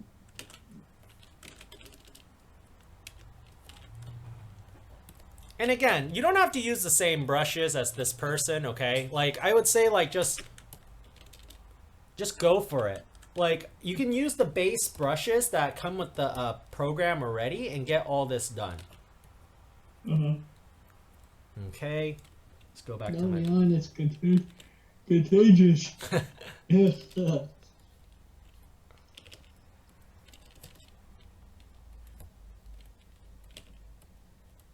Battery drain. This would be pretty challenging to do this, like, I mean, it's challenging with Photoshop, but doing it traditionally would be, Oh, yeah. I agree. yeah. It's so clean. It's like, wow, this is how digital artists make money. Just doing it right there. Yeah, clean work is really hard to do, y'all, especially traditionally. I always get parents come in and ask me for their kids, like, oh, why are they drawing cartoons? And I was like, the cartoons are easy. I'm like, it's not that easy. Yeah. They're easy to copy, but not easy to design. And not all of them are easy to copy either. Actually, I got a funny when I was at AI and they were having us draw cartoons in this time, and I was like wondering, okay, why are we drawing cartoons again? Like I thought this was supposed to be like doing like 3D design, and I was terrible at it. So then my mom comes in and says, "Why are you drawing? Like why is this going on?" And I was like, "It's part of class. It's part of class." Because like apparently I was drawing. Obviously, I'm a huge fan of Halo, and then I was trying to draw my character for Halo, and then she's like, "You draw that all the time. Why is it? Why are you doing this more?" And I'm like, "I thought I told you to draw something else, like maybe like a dinosaur for Jurassic Park." I was like, "Geez, I'm not that detailed of like drawing Jurassic Park stuff." But I managed to kind of do something a little bit more dramatic, to where my friend was telling me like, "Hey, I got an idea. Since you like Godzilla and you like Halo, what if you try to do a combination?" And I'm like, "Oh Lord, this would be awesome." That does sound So- cool. So I kind of did a little bit of I had to get some references of how to do a mecha suit, but I used a little bit of Gundam and a little bit of, obviously I'm a huge Gundam fan in a way. And I love doing the models, and I used to have a friend of mine. We worked on the model of his Gundam, but I never owned any because I'm like, I don't want to spend like almost $200, maybe $300 on those models. I would rather pay something that I would like to paint. But so I took those two it was Godzilla, Gundam, and then Halo, and then I did a little bit of like Pacific Rim, so those things. And the thing is that doing the model for Maya was a huge pain in the butt, because like they're saying like, oh, you got to do these, you got to sketch it out, and then I was sketching it out, and then my mom came in and was like, oh wow, this is brand new, what is this? And then I didn't even tell her the Halo part because I didn't want her to be like hey. So, kind of back to this. So this is like pretty much how I would like finish it off. So it does need some highlights.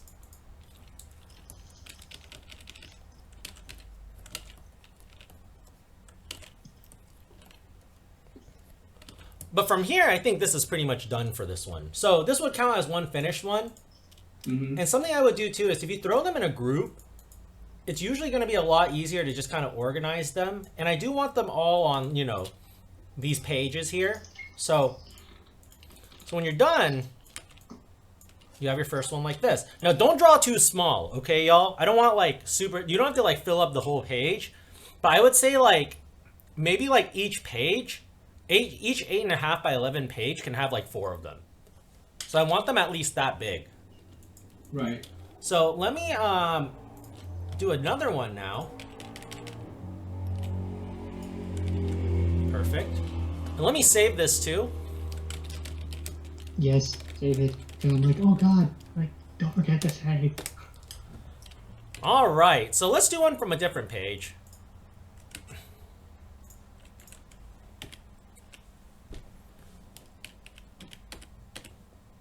I'll do one of the cats. Sounds good. These are cute. That looks like the one from Monster Hunter, like those cats designs. It does remind me of it. Yeah.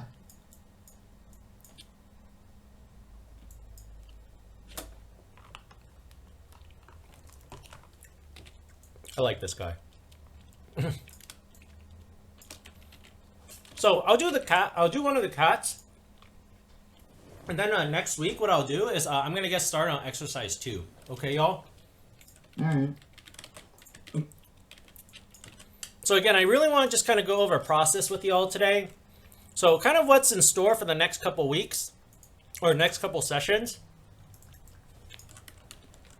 As y'all probably saw in the exercises, for exercise 2, we'll be doing a black and white quick still life thumbnail. Okay. So kind of get y'all into the hang of just kind of painting. And then for exercise 3, I'll show y'all how to paint this. I know it looks really like intense, y'all, but it's not hard at all. This is like actually a pretty easy painting if you know what to do. Okay. So it'll be a good chance to kind of teach y'all about layering and how layering in paint works. And then for the last one,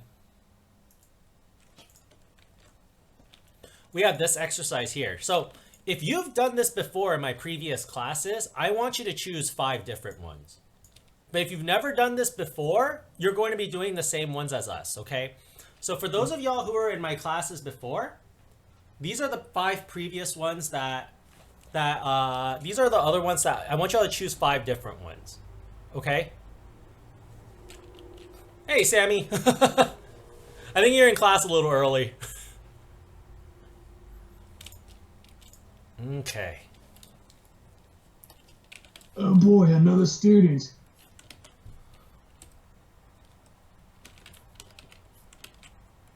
So I'm going to show you how I kind of start off with this.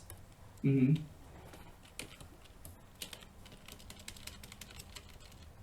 So again, just kind of do a quick sketch, okay? It doesn't have to be anything perfect. Just kind of get down your, your proportions, basic shapes, things like that.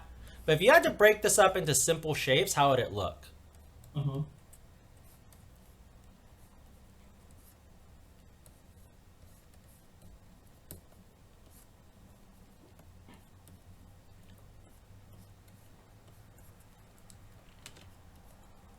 I don't know what, but that cat, the design itself, it just makes me laugh for some odd reason. Because I keep thinking that, like, it reminds me of the video game, how sometimes the cats in the video games don't have any voice. Uh-huh. But as soon as, like, I'm looking at it, I'm like, I am the nice, best fisher cat. You can call me the catfish.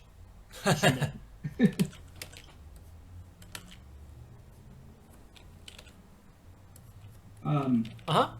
Jesse, did you find these references off like Pinterest or something? Yeah.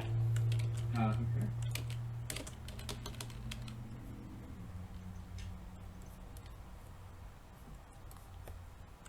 Yeah, Pinterest is great, y'all. Oh yeah, it's really good. That's where I found a lot of my references.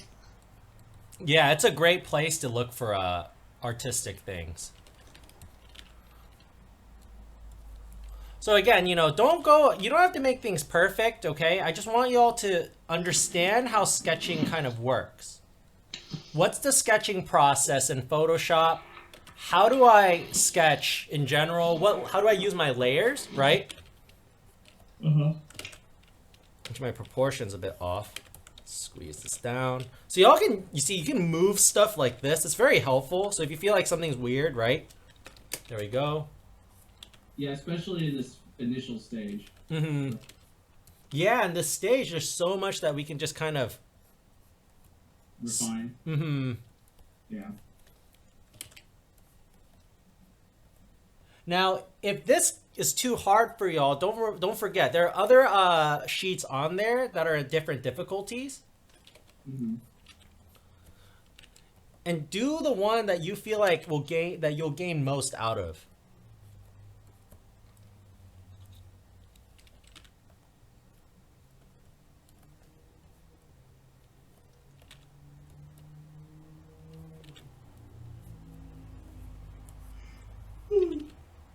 And the video recording of this class tonight will be online tomorrow. Yeah. I'll have everything online by tomorrow. That's good. Yeah. Sometimes I like to go back and watch the video just to like be like, oh yeah, that's how he did it. You know. Yeah, they're very helpful.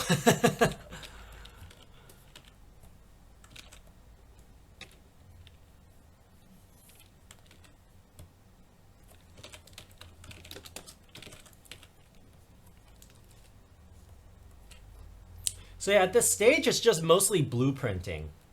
We're just trying to find out the shape, the size, and the spacing of everything, y'all. Yeah, get all the proportions and things. Mm-hmm. I wonder if this original on the left was done traditionally or if it's digital. Oh, it's digital, for sure. Is it because it's so clean? Yeah, and the layering of the lines and stuff, I feel like make it more digital. Yeah.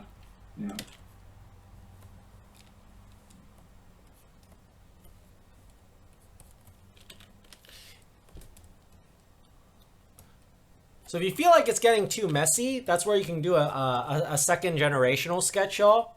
Sometimes what I'll do is I'll do more blueprinting on top, and then what I'll do is I'll lower the opacity for the second layer, and then for the third layer, I'll do like a final, like, kind of like a final. Mr. Peck, Yo. do you mind if I leave now? I got called into work. Oh yeah, for sure. Mhm. Yeah, this will be recorded, so if you need to watch it, it'll be online. Okay, thank you. Uh-huh. Oh, good night, everyone. All right. Have a good one, Maria. Okay. And you can fix up some stuff in the second sketch too, so y'all can kind of see over here. Let's get more details. Even for like this part, what I would do first is start off by just kind of drawing circles. Mm. You know, just get like where these swirls are supposed to be. Yeah. There we go. This hand needs to be a little bit closer.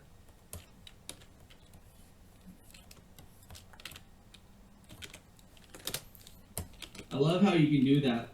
Just like move. Yeah, it's so useful. Because like with traditional, like if you have some problem like that, then it's like, oh, time to bust out the kneaded eraser. Yeah, I feel you on that. It's like the character's like saying like, "Come on, mate, you could do it all better than that. Make me look better. I want to look my best."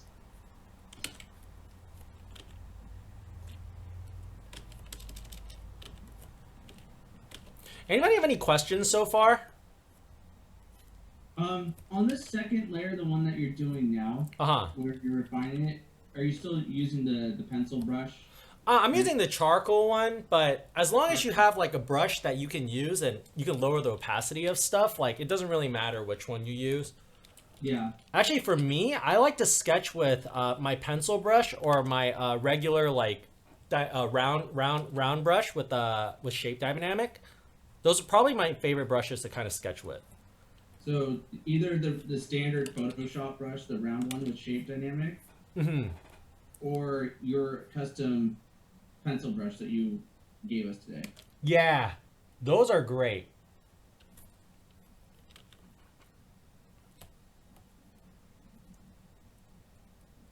Okay. And again, I'm not going for precision, y'all. Just go for accuracy, okay? Again, like, I just want y'all to get the process first. So as y'all can see, I'm just blueprinting everything. Let's get the weapon in. Will you be teaching us how to make our own brushes? Yeah, we'll go over that. Right on. Thank you. Mm-hmm.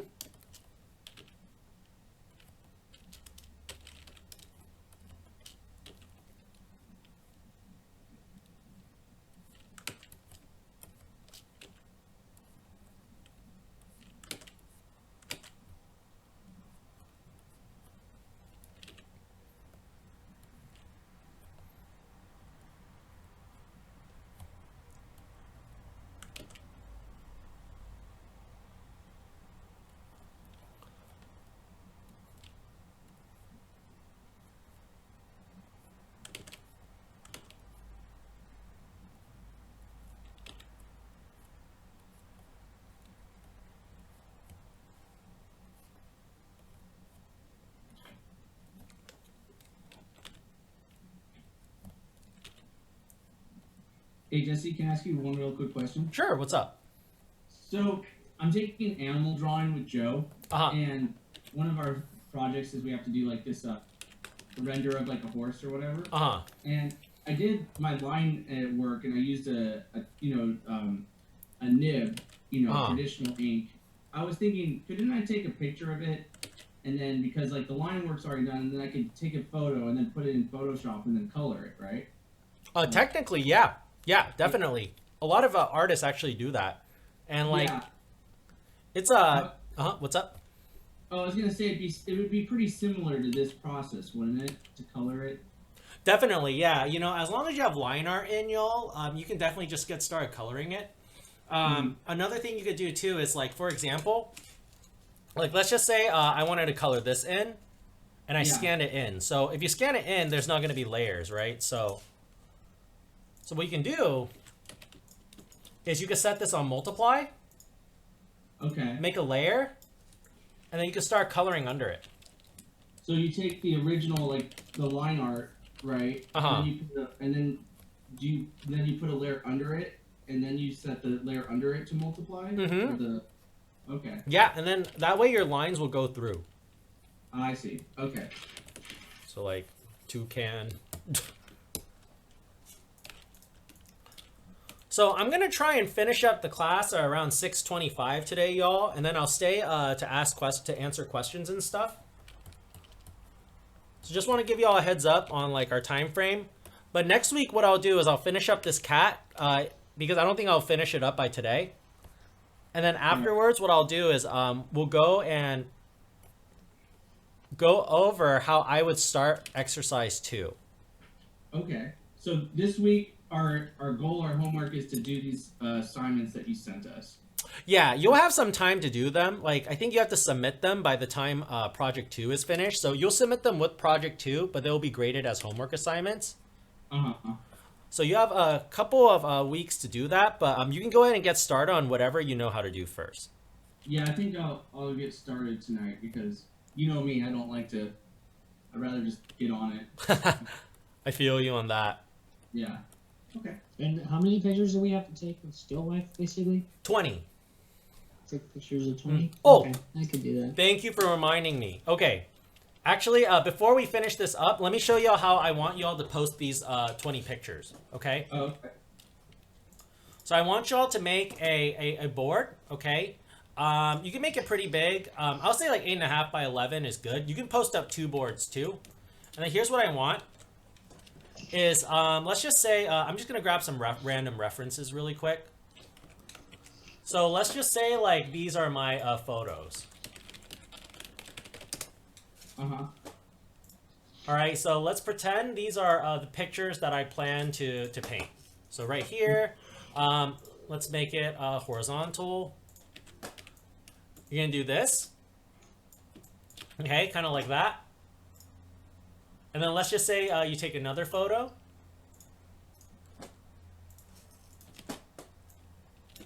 I want them all on one sheet, kind of like this, okay? And then you're gonna number them. 1, 2. So there should be 20, okay, y'all? You can use multiple pages, but don't make your thumbnails too small, okay? I would say, like, if you can, like, this is probably a good size. So if I was, like, continuing this, you could probably fit, like, 5 to 6 on each page. You numbered it with the text tool? Yeah, I use a text tool, but you can write it if you want to. It's up to you. I just want them labeled so that when we're trying to pick out which one's our favorite, people aren't going to be like, I like page 2, number, the one on the top, you know, so I want them numbered, y'all, so that we can see, or A, B, C, anything to label them so that when we pick the ones that we like, we'll know which ones to choose. So for that assignment, I do want it by next week, I believe.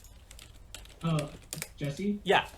So it's me, David. So I'm looking at the Project 2 guideline, and you know how you're saying that we need to submit 20 different photographs of different compositions / ideas for the still life? Now, are you saying like, let's say some of the photos are like, let's say I have like an apple, orange, banana, whatever. Like let's say I take a photo, or maybe it's like directly looking straight at it, and then maybe another one to the side, or are you saying like I want every photo to be different objects, different still lives? Like maybe you get like a bowl, or a bag of chips or something. I don't know. You can do either. So if you change the camera angle, or you change the lighting, or you change like the type of shot it is, that will count as one image. So like, if you want to do like one from the back, from backlighting, and one from front lighting, that's 2 references right there. Okay, cool. So yeah, you're welcome to use the same objects and just take different angles of them, try different light sources. I'm okay with that. Or you can exchange stuff and make something totally new. But I do want a total of 20, y'all. I want them on a board like this. And then this will be counting as points, okay? So you'll post them onto Blogger, all right? So you should have 20 of them by next week. So when you're done, save them. I'll go on Blogger too right now just to throw this on. That way y'all can go onto Blogger and like see it.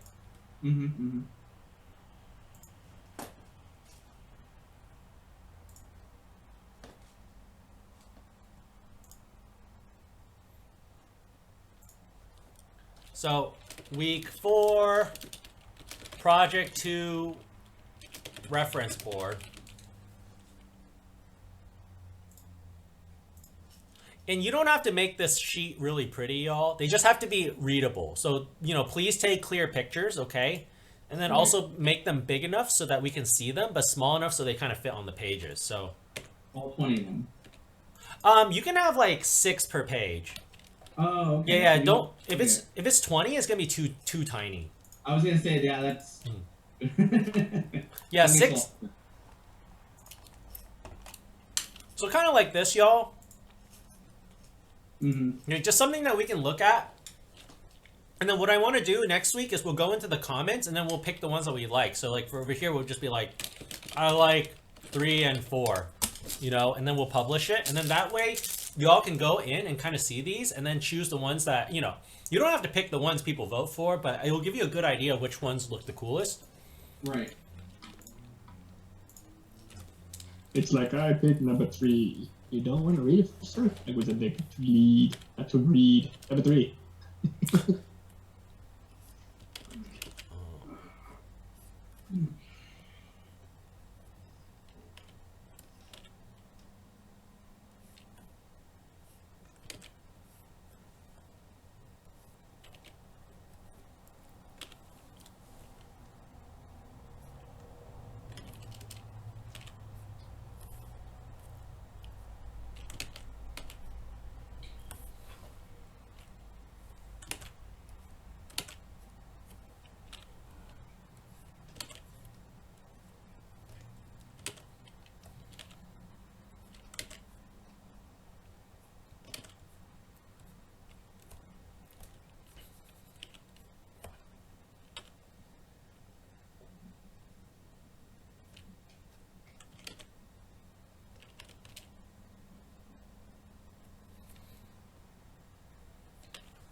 So I might not finish every single part just to save time in the class, but y'all kind of get what I'm doing, right?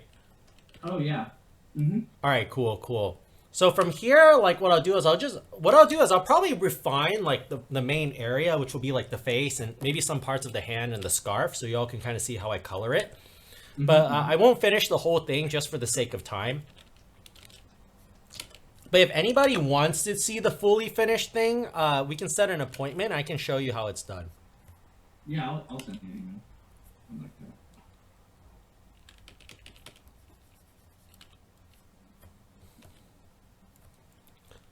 All right.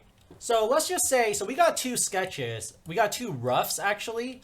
So what I'm going to do now is let's lower the opacity of the second rough. I'm going to lower the opacity of the first rough a little bit more.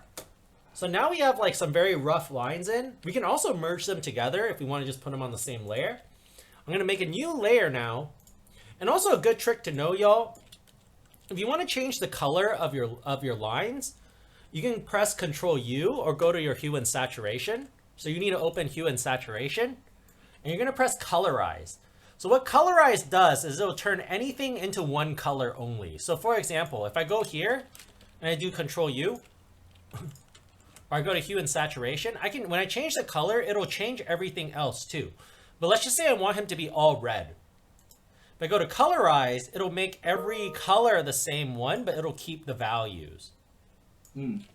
So what you can kind of do with this is if you go to your line layer, you can go Control U, press colorize, make it a little bit lighter, and then make it a little more saturated. And now you have colored lines that you can use as sketches. Now yeah, it's cool, right? And I like to keep them blue just because like it's a cooler color, so it'll tend to recede. And then from here, you can get started.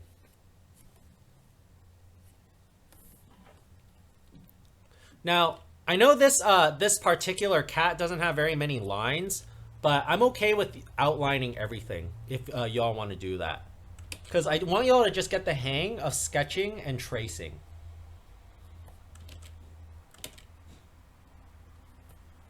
So we're coming towards the end of class in like a couple minutes. Does anybody have any questions about today before we wrap everything up? Could you show that colorizing thing again? It went kind of a little fast for me. Yeah.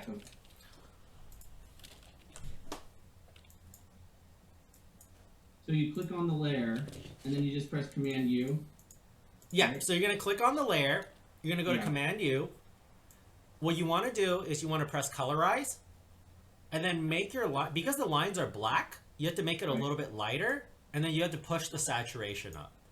And then you can change the color after. So you'll move from down to up. So the saturation goes up, and then the hue. Yeah. Mm-hmm. Okay. So kind of like this. Right.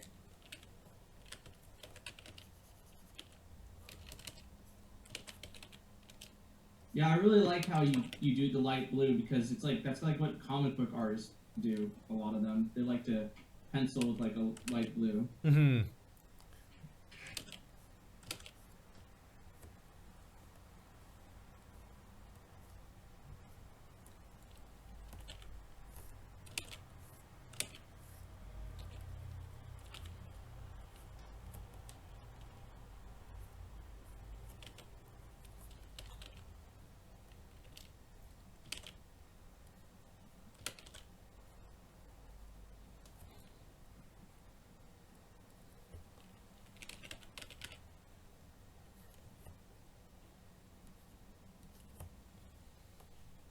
Oh, that's cool. Yeah. Trying to get a similar effect. Yeah.